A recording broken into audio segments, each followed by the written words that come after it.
You've made it to ChiroHustle. Sit back and learn from the greatest influencers in the profession on the world's #1 chiropractic podcast. Before we dive into this powerful episode, please remember to subscribe to our channels and give us a 5-star rating on iTunes to continue hustling. This episode is sponsored by Imaging Services, Chiro Health USA, Chiro Moguls, Chiropractic Rocks, True Weight Solutions, The 100-Year Lifestyle, Pure Chiro Notes, Titronics, Ultimate Entrepreneur Opportunity, BrainTap, Sherman College of Chiropractic, SCED, ChiroPro Accounting, and Midwest Brain Health Technology. Let's hustle. Hey guys, welcome to episode 252 of the ChiroHustle Podcast. I am your co-host Luke Millette, and here's your host Jim Chester. So today we had the opportunity of interviewing Dr. Danny DeReuter, and if you want to hear the story of fast food to chiropractor, stay tuned. All right, guys, so this is episode, what number, Luke? 252. 252 episodes of the ChiroHustle Podcast. And today we have Dr. Danny DeReuter coming in from Chattanooga, Tennessee. Awesome. And Luke and I are coming in from Grand Junction, Colorado, which is the Grand Valley on the western slope of the state, which is closer to Utah than to Denver. And off of camera, you said that you're closer to Ontario or Toronto, Canada than you are to Memphis. Although I'm in the same state. And I said the things that you learn being a podcaster.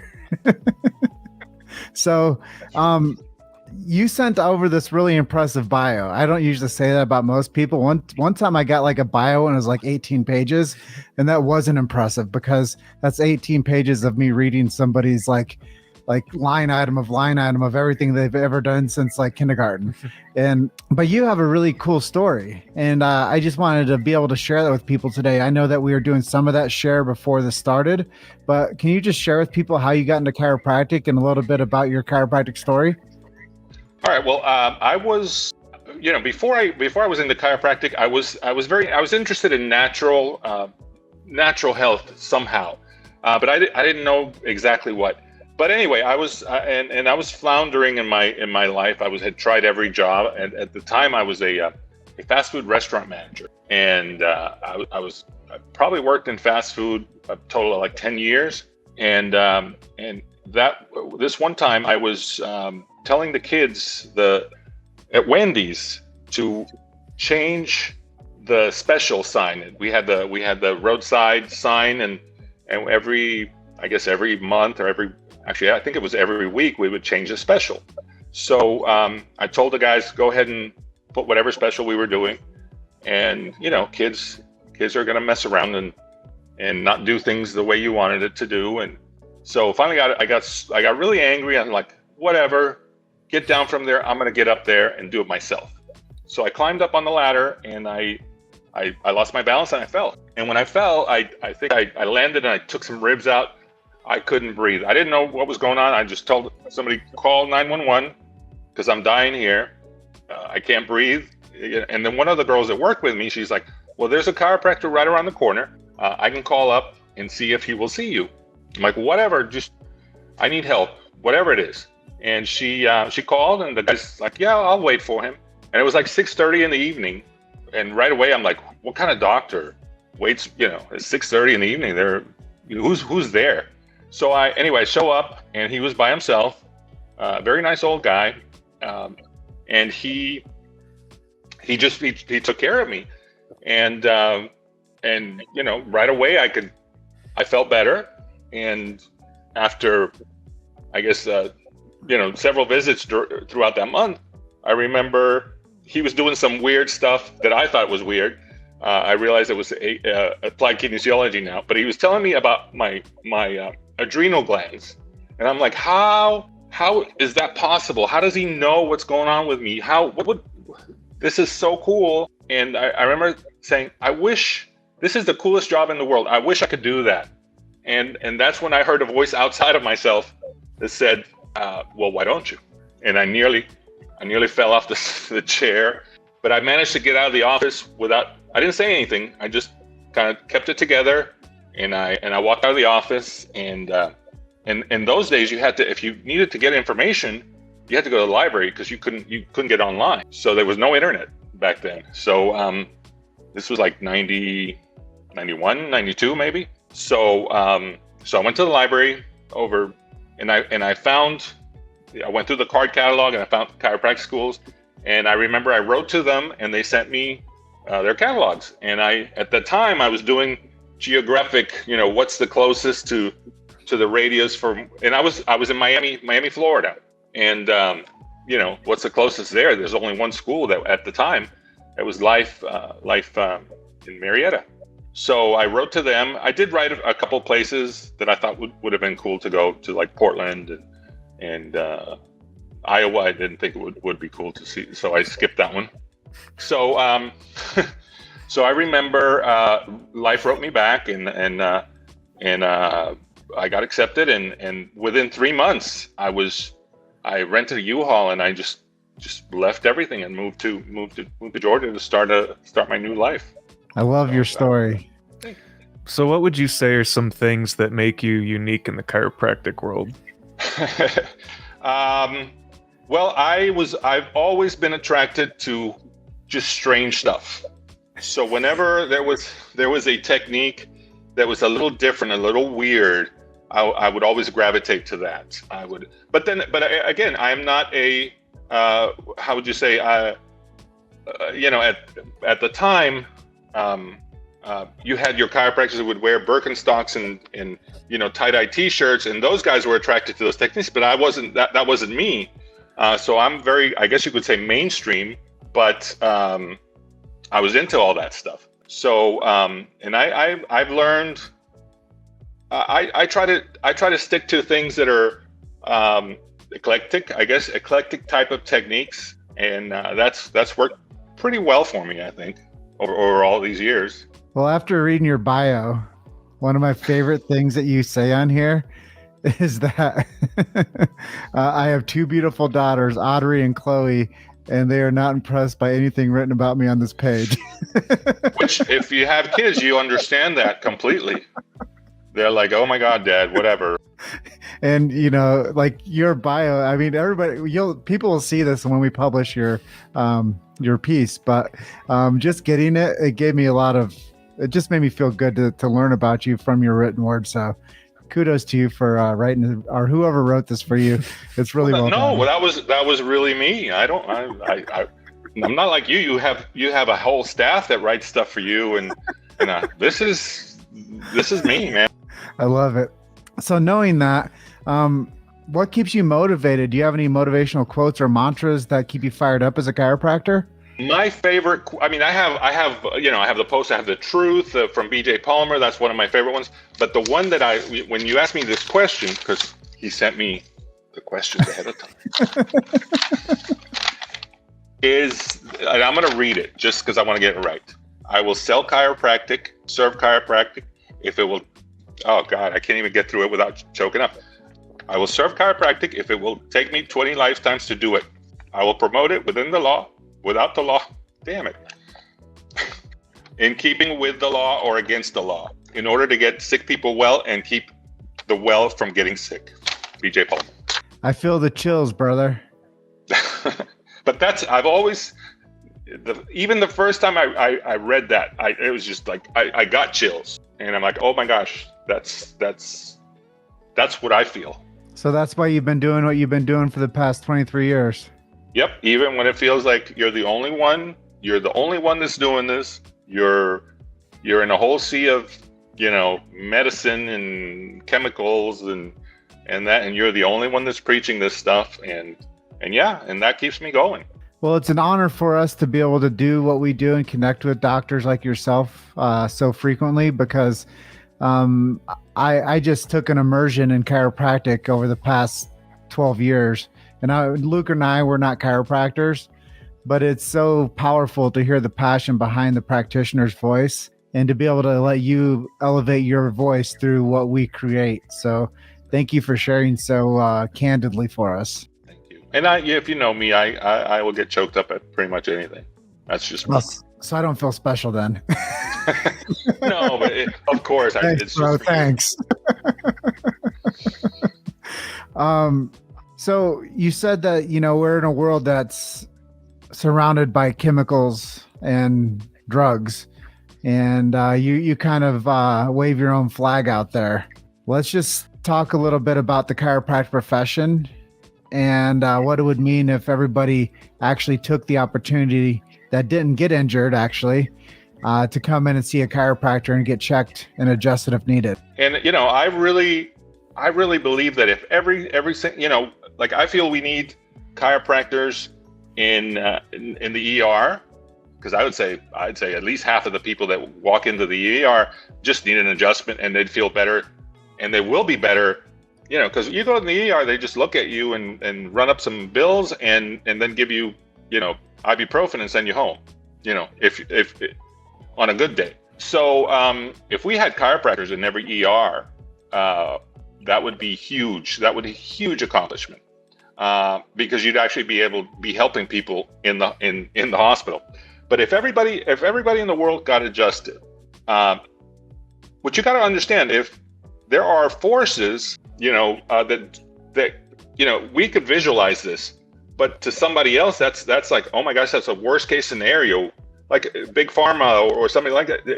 If everybody in the world got adjusted, the need for chemicals and drugs and all this stuff goes down dramatically. And like BJ said, we could empty the and it's going to sound a little extreme there, empty the jails and empty the asylums and all that stuff, because I really think we can do it. We have that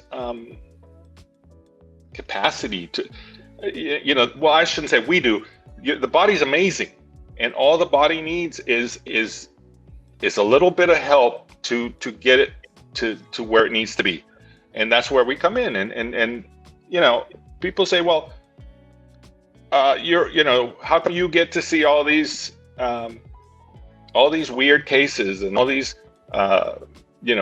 things that other chiropractors don't see? And it's because I want that. I expect that.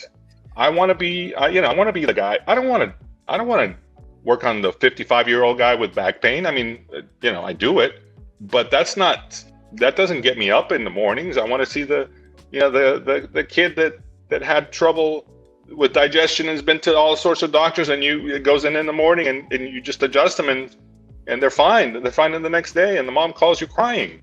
That's what I want to see. I've suffered from back pain myself. I mean, it's part of why I'm in this gig, but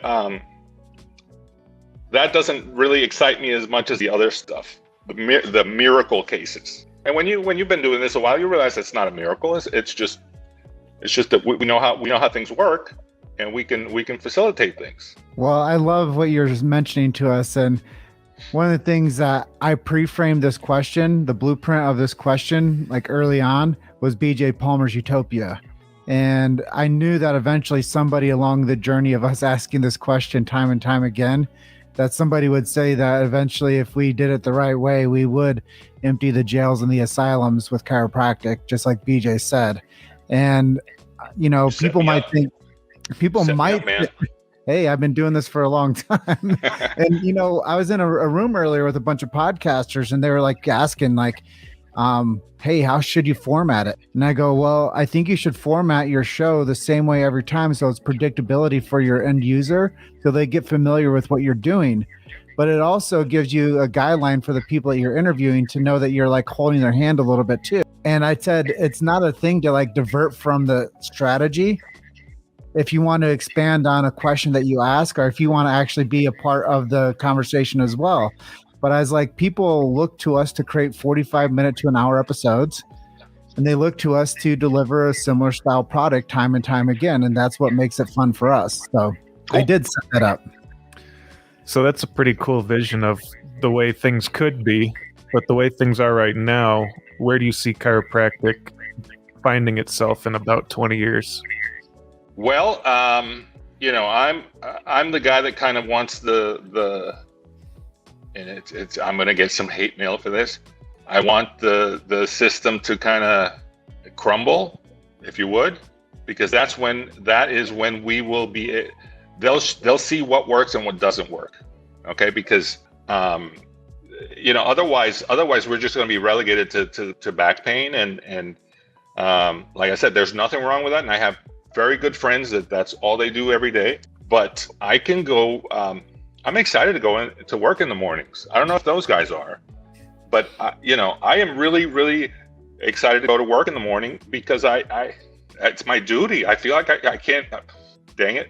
I feel like I can't abandon these people. These people count on me, and I have to be there for them. So that drives me. So and again, I don't know if I would feel the same way if I was just lasering lower backs and that kind of stuff. Yeah, one of the things that I want to just expand on there is we have to be careful who we give the power of decision making to.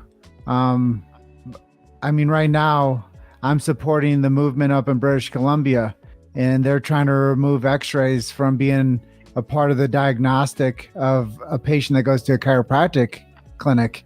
And I'm just like, that's insane to me. Number one, why would you take something away from a practitioner that's what qualifies them to actually serve and help more people with? It's like taking a blood pressure cuff away from somebody that does like intakes at hospitals. Why would you do that? True. True. It just doesn't make sense to me. So we have to be careful of who we give the control power to, so they're not actually bought out by the other people. Basically, right. I think. And full disclosure, I don't use x-rays in my practice. That's fine. Yeah. But you shouldn't, I don't think that the system should ever remove that from a practice that relies on that. I agree completely. And we should be free to practice the way we see fit. And so, yeah, basically that's it. I think my point more importantly is we have to be careful who we put into leadership, because a lot of the people that are sharing meals with us at the same table, God would say that they are wolves in sheep's clothing. And they have a different agenda than our kumbaya message of chiropractic being the port of entry for healthcare. They want to say, let's remove the word chiropractic out of all the schools, and let's remove subluxation and innate intelligence away from their lexicon and this and that. So I'm more at the other side of saying, hey, let's keep it for what it is and be careful who we're taking leadership from. I agree 100%. We are a very separate and distinct healthcare profession. You cannot, but to take away the things that make us different will just relegate us to be, glorified PTs, I guess. I don't know. Well, maybe you could tell us who some of your heroes are, who's inspired you to be the version of yourself you are today. Well, I get a lot as far as chiropractic mentors. I have a few local mentors and people that have inspired me. One of the things you on the questionnaire said, who would you like to end up talking to one time? And I think it would be Thurman Fleet, which is the developer of Zone Technique, Zone Healing. I'd just like to pick his brain just to kind of, for my own edification, for my own, progress. I feel like there's so much more that I need to learn, that I need to use for my people, for my patients, for my clients. I don't like patients, for my clients. So have you read, I think his book was called, Rays of Dawn? Rays of Dawn, sure. And it's not an easy book. Oh my gosh, it's not an easy book to get through. So you got to read it and reread it and underline it and go back because you didn't understand what what the first chapter was, anyways. And so it's full of amazing stuff. But it's a hard read, but it's the basis of everything. So are you a zone practitioner? I am. I don't like to because if you were to come from a zone, and I am certified and all that stuff, but if you expect a certain thing and you're not going to get that in my office. You will get a Dr. Dan adjustment, and it's always different. I don't know what I'm going to do, and sometimes I may just people like a lot of these people, think that I'm have it all figured out, but I work very very loose and intuitively almost. That I'll pull out whatever needs to be pulled out when I know what I have in front of me. It's like, I'm not going to use that on you. I'm going to use this. But having said that, the core, the foundations, they're pretty set. I mean, it's all. I'll do a lot of other stuff, but the foundation is based in zone and some network chiropractic and some basically regular chiropractic. If you just regular plain old chiropractic, bone on nerve kind of thing. Sure. Well, I love that you're an artist, and that's what you just said in a roundabout way. You said, I'm a chiropractic artist. I feel that way. And listen, people have their preferences, and I have two other associates with me. And, sometimes they're like, well, Dr. So-and-so doesn't adjust this way. And I'm like, yeah, of course not, because she's not me. And I said, look, listen, if you like Picasso, okay, that doesn't mean you hate Rembrandt. It's just that we're artists, but we're different. We put our personality into it, which changes what you get. So I do feel that way about an artist, about being an artist. That's funny you picked that up, because I equate myself to being an artist. Yeah. Well, I mean, sound like I'm. You should be. I mean, when we were off camera, I asked you, are you the first doctor in your family? You said yes. And I think sometimes along the course of a career, people forget what that means. And I just always try to bring it back to home. Like, if I can just say, Dr. Danny, you're the first doctor in your family, what does that make you feel like? Like, how does that make you feel? I mean, you've been in the game for 23 years, but knowing that was like something that you like basically broke the chains of like that transition in your family line. Like, what does it feel for you to be the first doctor in your family? Well, but when I got into chiropractic, I didn't know anything. I mean, I had my little experience, but I showed up to chiropractic school. I think I even like, oh, you mean we get to be a doctor, like with a title and everything? I didn't know that. And what do you mean we can see people off the, we don't need a special really? Wow, cool. But there were guys in school that were like, no, I couldn't get into medical school. That's why I'm here. Or another guy is like, well, that's I wanted to be a doctor, and this is the best and I hate those guys. The best I could do, like, are you kidding? I'm just happy to be here. I'm happy to be like learning something that I'm actually passionate about. And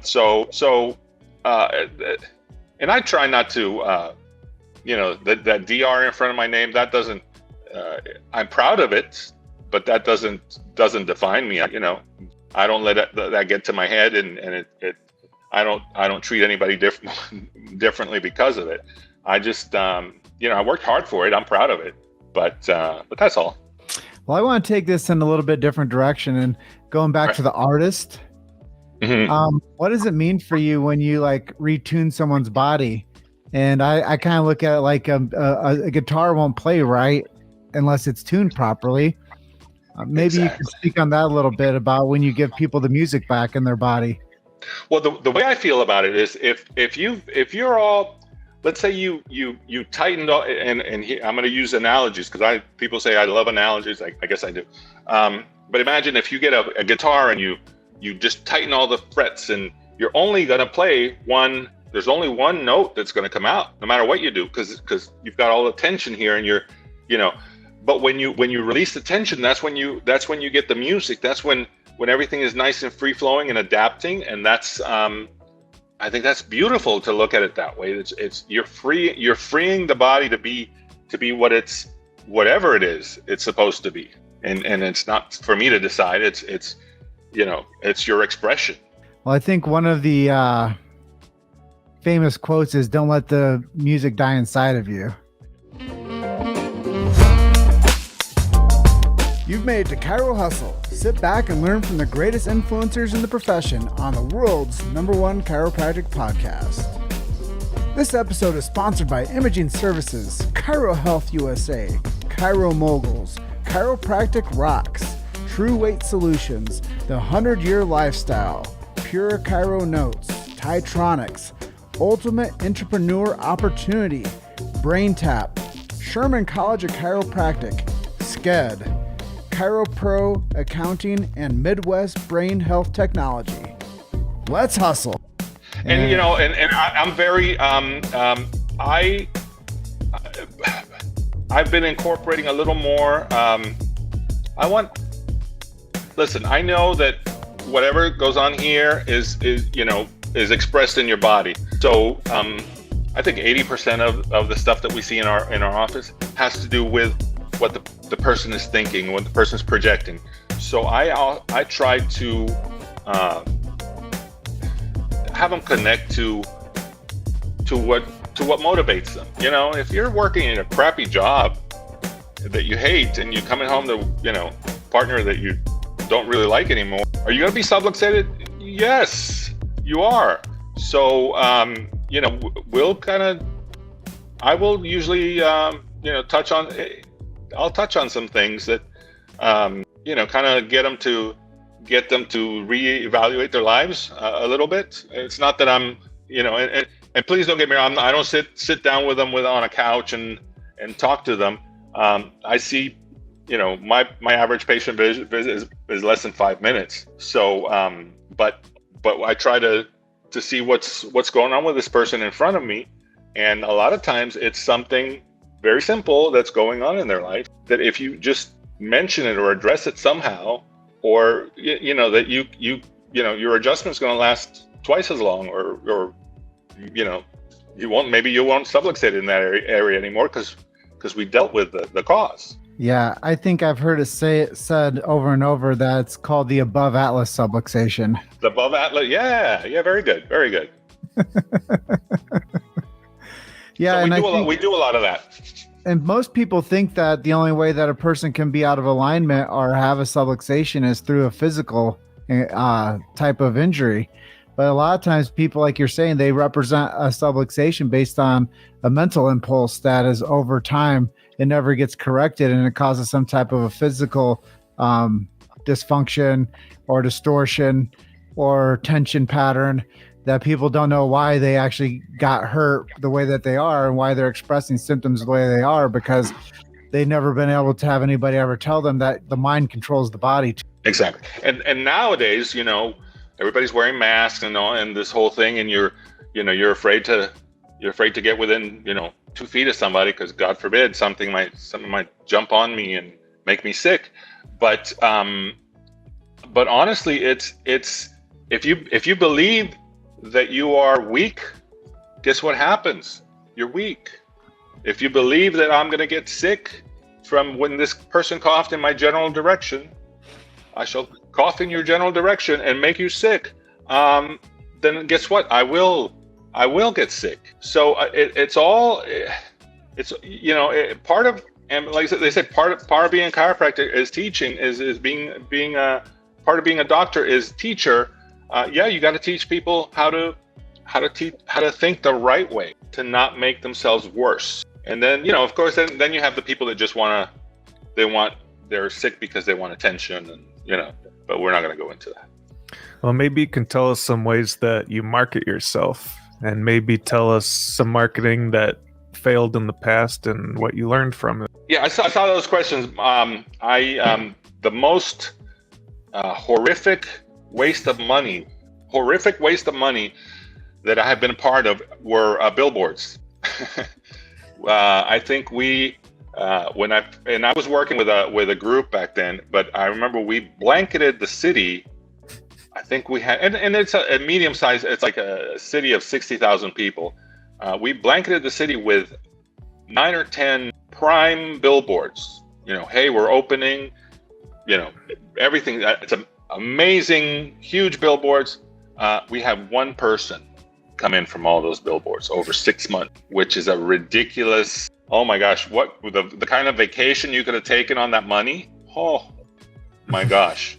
So that's just a ridiculous waste of money. Another thing that I did when I was starting out, newspaper, and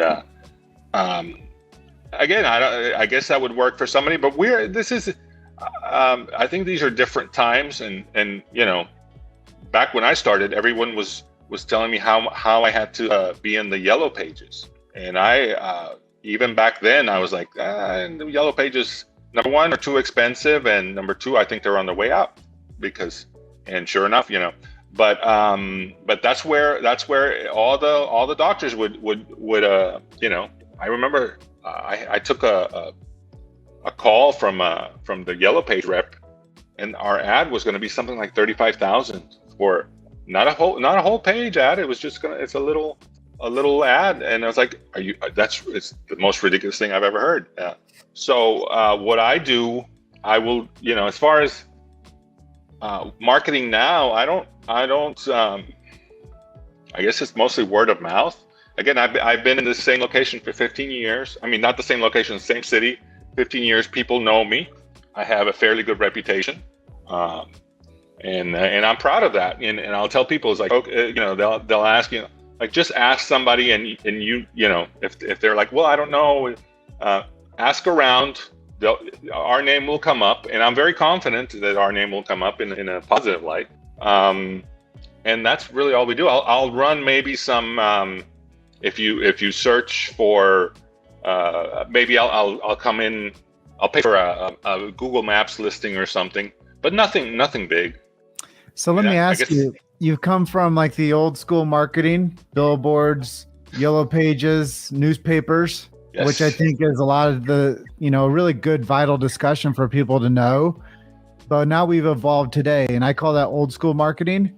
What are you doing in the new school marketing world? Well, I mean, I have run some Facebook ads, but you got to realize I have a full practice. I have, I see chiropractic marketers calling me left and right, and do you need more patients? Could you like right now it's wow, how am I going to see?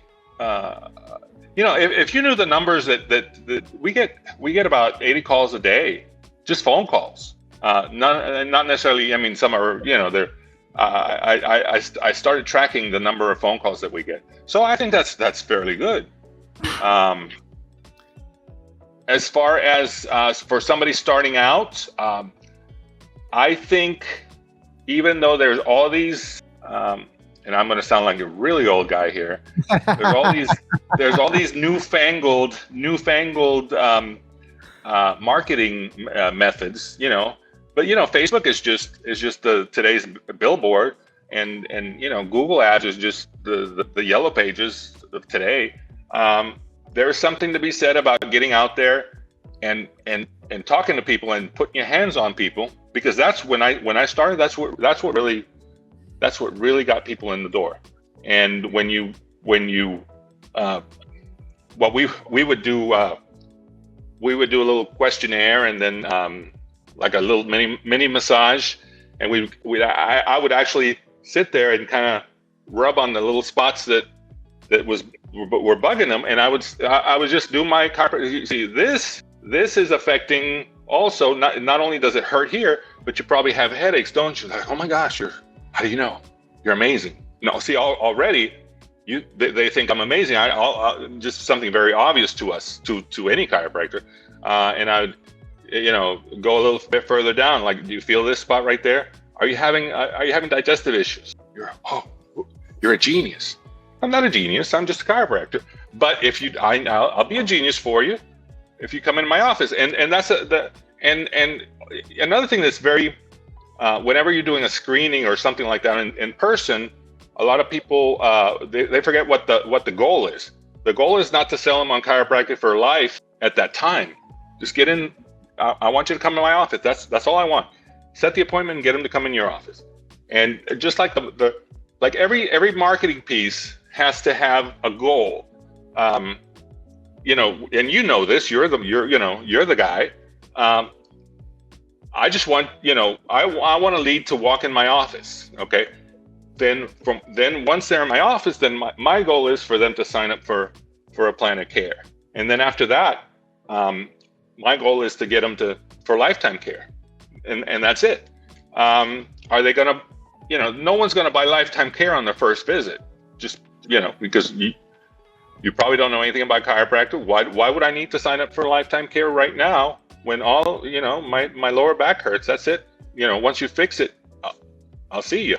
But over time, if you plant a seed in them, then you can talk about that lifetime care. And again, I don't sign people up for long-term plans. If you want to be with us, that's fine. If you don't, that's okay too.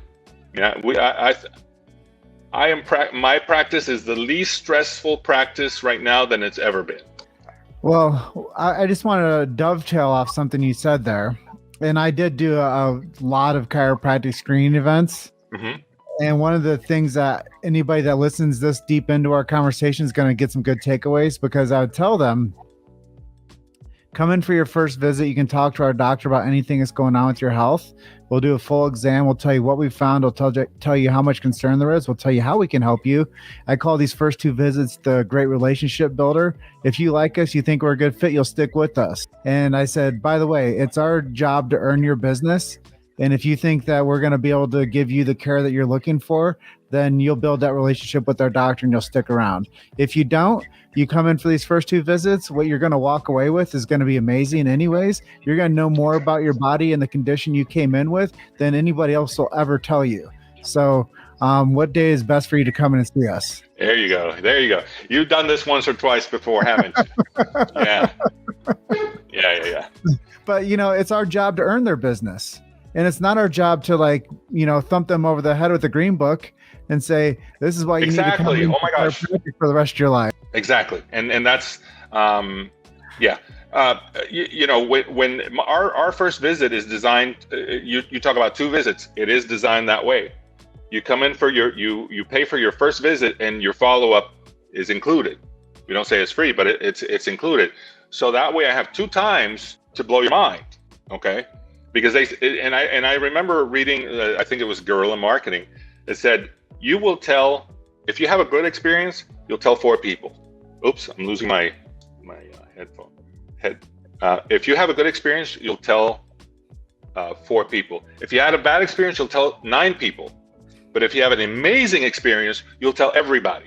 Everybody that will come to you. So what I want to do is I want you to have an amazing experience every single time you come in. I mean, at least for the first 2 visits. Because if you have an amazing visit, guess what? You're gonna, your wife and family are next, and then everybody is going to be in here. So it was designed that way, and I do everything. I try to explain everything step by step, so that I want your mind to be blown. I want you to go, I want to mess up whatever your preconceptions were about what we do and about healthcare in general, really. So what would be some advice that you would give to a chiropractic student who might be listening? And do you think they should pick their schools based on how far away the school is? Do not pick the school based on, I lucked out. I really did luck out, because I think I felt I went to the right school. But there are some great schools, and there are some schools that will turn you into just a glorified physical therapist. And it's not that I have anything against physical therapy, which I probably do. But if you don't have the basics, listen, if you don't think you're going to see a miracle, if you're going to fix a miracle, you're not going to fix a miracle. That's, I don't care if you're doing hole-in-one adjustments. If you don't think they work, they're not going to work. And one of the things when somebody comes into me with a difficult case, I have to see them well. I have to see them healthy. And once I do, I'm like, okay, I can do this. I can get them there. So if you don't think, without the core belief, you're just moving a bone here and there, and that's it. Maybe you get lucky every now and then, clear a subluxation, but I don't think you're doing much. I love this interview with you today. I thank you for being so candid with us. And no, it's important, for me, we're getting a lot of great information, and I mean, our chiropractic IQs are off the like radars when it comes to like knowing the profession from inside and outside. I've seen the good, the bad, and the ugly, and all I really want to see is the profession going in a good direction where we have good leadership in place, and that people remember the historical resonance of the profession and are proud of that. And the Palmers did a great deal to create a profession for what you know it to be today and what we know it to be today. And I'm a lifetime guy. I want to go get checked and adjusted as necessary once a week for the rest of my life. And I would hope that is there any other way? There is. I mean, really, if you ask me, I'm like, wow, it's been 3 weeks since I got adjusted. Oh, I really got to get in. It's part of my life. And I think if that was part of everybody's life, oh my gosh, the whole country would change. I think we spend a third of our whole budget on healthcare. Imagine if everybody was healthy. It'd be crazy. Well, crazy in a good way. Yeah.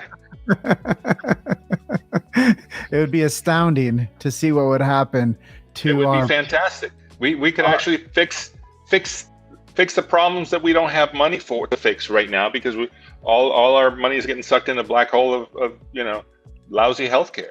Yeah, and that's not something that's not something we really want to be known for, is a country that spends a lot of money and people aren't healthy. That's not what you want. Yeah, we spend more money than any other country on healthcare, and we are. And you know how far down. I don't know the latest statistics, but we're not out of the. I think we're dead last as far as the industrialized advanced countries. I believe. Well, it's because we're feeding our people, our citizens, stuff that's not food. Exactly. And that's where it starts. And that's where it starts. But that's not the only. That's not the only place you've been working on this for a while, and you've been brainwashing people little by little to believe that their body is weak and incapable of healing itself. When we know that we're amazing. The human race has been here for thousands of years, and all of a sudden now we're very, very delicate. No. Well, it's like taking everybody that graduated from Harvard and saying, hey, by the way, you're just going to get a minimum wage job when you get this degree. Yeah. Like, no one would go to Harvard anymore, okay? So exactly. It's like saying, hey, we're going to spend the most out of any industrialized nation on healthcare, but yet we're going to finish dead last in health, okay? Wink, wink. I didn't know where you were going with that analogy, by the way, at the beginning. I'm like, oh, yeah, sure. So as we come towards the edge of this interview, why don't you share with us, what do you like to do for fun? What do you read? What do you listen to? I wish I read more, but I like I will read some Eastern philosophy books, stuff that's out there. I enjoy that. Quantum stuff. I enjoy all that stuff. As far as reading for any other, like for pleasure, I don't. I'd rather watch a movie any day. So I am very much into movies. My girls are out of the house for the most part. So that's movies are my life right now. What's your favorite movie? Wow, Raising Arizona. Okay. See, I know what my favorite movie is, and yeah. It's a Coen brother classic. It's a yes, Coen brothers. So I like quirky humor, but I will pretty much watch everything, and I give everything a fair shake. Just like, okay, let's power through this. I even watch foreign movies, all kinds. What are some websites where people can go to learn more about you? About me, DannyDeReuter.com is my general site. I guess my personality. Somebody told me I had to do that, so I'm like, okay, I'll do that. But my office is naturallifedalton.com. That's all about my practice and how we run it there. And I have some other informational sites. But if you go to the main one, DannyDeReuter.com, if you're in my area and you need a chiropractor, visit naturallifedalton.com. But if not, then just go visit DannyDeReuter.com, and it tells you all about me. Follow me on social media. I am pretty much everywhere. I'm not selling anything, so and I'm willing to help with. I have 23 years experience. If you got questions, I want to help other chiropractors out. And yeah, I don't want you to go through the same stuff that I had to do, because it was rough, man. It was rough getting started. So I would love to help new chiropractors get started. So I'm all over social media. So look for me. Well, Dr. Danny, it's quite a pleasure having you on our show today. I really enjoyed this interview with you today. It was a lot of fun. I like your personality. I think we mesh really well together. I feel like you're an older brother to me. Yeah. I feel like your little punk little brother cracking jokes at you. Well, thank you for being our guest today, Dr. Danny. Thank you for having me. This has been fun. This was fun. Yeah. And we just really want you to enjoy the rest of your afternoon, and hopefully we'll connect with you in Chattanooga one of these days. Awesome. Thank you, guys. All right. I'll see you on the next social media platform soon. Woo! See you, Dr. Danny. We'll see you. See ya. Bye. Thanks for listening to Chiro Hustle. Don't forget to subscribe and check back next week to continue hustling.